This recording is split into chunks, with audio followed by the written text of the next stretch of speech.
So steering strokes and other seats, and what are they? Well, let's have a look. Yeah, so responsibilities from steering from the front. Well, a critical factor in being at the front of the canoe is that you are essentially the eyes of the canoe. You can see things from 30 feet ahead of you, which the steerer can't necessarily see. Here's a great example: is a photograph here of a massive collision. Well, as much as this has occurred, I'm sure some of this could have been avoided had the seats 1 and 2 there taken some evasive action prior to this happening, because they would just be head down paddling, and then boom, next thing you know, you've got a collision. And colliding like this doesn't get anybody anywhere. It's meanwhile they're fighting and everyone starts to go around them. So the 1 and 2 can be considered as auxiliary steerers at any given moment. We know that, for example, in steering in races, going around the markers, well, that is an absolute. They've got to be involved in the steering process. But in terms of open water, racing on flat water, ocean water, the seats 1 and 2 can still come into the process of steering, taking evasive action and so forth. So in that regards, we start giving them names. So like the bow post, bow kahi, for example, and kahi means to cut. And there's an example there in the imagery, you can see it being executed. This is quite a powerful stroke. It sort of starts out as a bracing stroke, which then morphs into a draw stroke effectively. So it starts as one thing, it ends up being another. But this is all explained in the text.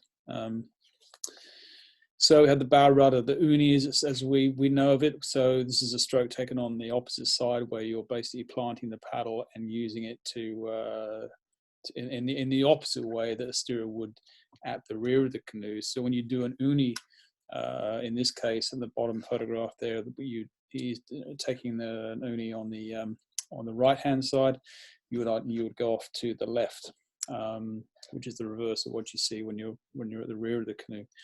But knowing that your C1 can do these strokes is essential. And if they can't, they've got to practice. They've got to learn, because it's not a passive seat. This is an active seat in terms of the steering. And there's nothing worse, I find, than when you're steering the back at 6 and your strokers sort of the lights are on, but no one's at home. They're not taking responsibility for helping you, position the canoe on the start line, for example. So ensure there is that communication between you. It's absolutely essential. We go on to talk about the uni with the brake stroke and using conventional hand grip. Again, this is Jim Fody with Todd Bradley demonstrating this at the University of Hawaii years ago from a clinic. And it just makes for interesting reading, but it shows you how seats 1 and 6 are working together. They're working together to make this happen. Okay. In New Zealand, you see some actually crazy stuff going on, and in terms of the steering at some of the regattas.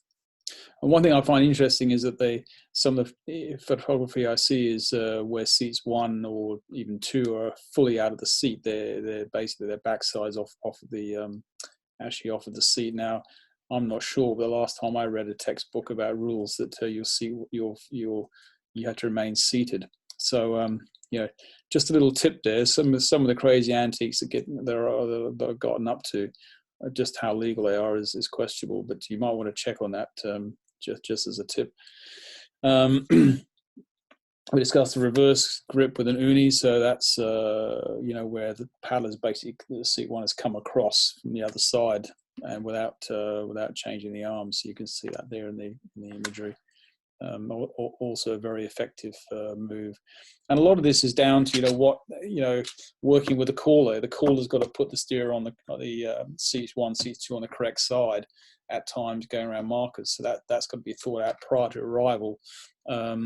If you haven't thought it out by the time you got there, it can end in complete chaos. So this is this communication that has to come throughout the canoe.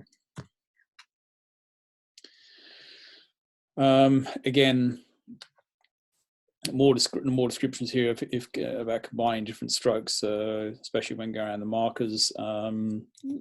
Stern post and stern kahis are all very much addressed here.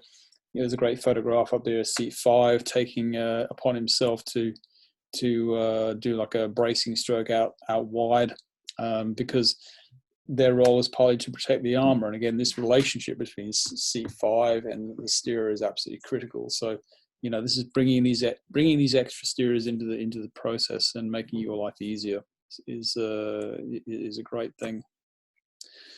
Draw strokes, and again, how to apply them. What does a draw stroke actually entail? How best to pull them off? So, and when to use them.